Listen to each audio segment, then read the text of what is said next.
Mesdames, Messieurs, bonjour. Ravi de vous retrouver pour cette nouvelle édition du JT Cultures et Marchés. Nous commencerons cette émission en évoquant les potentiels de production de blé en France, puis nous ferons un focus sur les semis de maïs aux États-Unis, avant d'expliquer les raisons de la récente hausse des cours du colza. Enfin, nous ferons un point sur la réduction de la production russe de blé en 2024 et l'impact d'une éventuelle taxation aux frontières de l'Europe.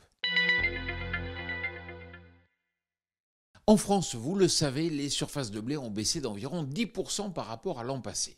De plus, et malheureusement, les conditions de culture continuent de se dégrader avec désormais 63% des surfaces en bonnes ou excellentes conditions, bien loin des 93% de l'an passé à cette même date. Résultat, les perspectives de production sont maintenant inférieures à 30 millions de tonnes, soit 5 millions de tonnes de moins que la récolte de l'an passé.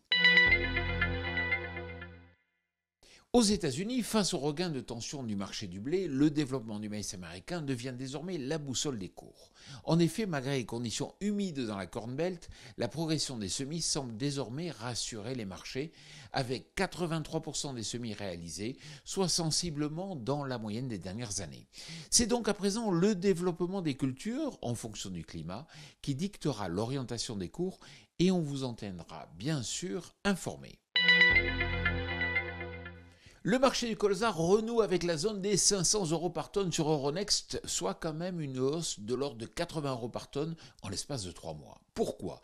Tout d'abord parce que, comme pour le blé, les perspectives de production européenne sont affaiblies par les pluies régulières et le manque de rayonnement. Ensuite, parce que les besoins d'importation s'annoncent importants pour la nouvelle campagne et il faudra compter sur des récoltes abondantes en Ukraine, au Canada, voire même en Australie.